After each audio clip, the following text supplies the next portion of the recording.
Okay, so here's what I think when I come into these old houses is when they've done something to the floor and they fixed it and it looks like they cut it out just to fit a certain something.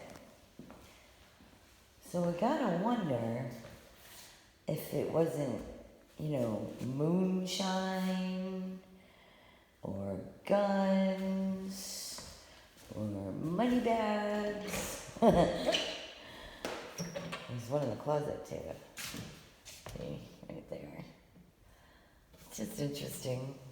You can end up with an old house like this and find millions of dollars in the walls.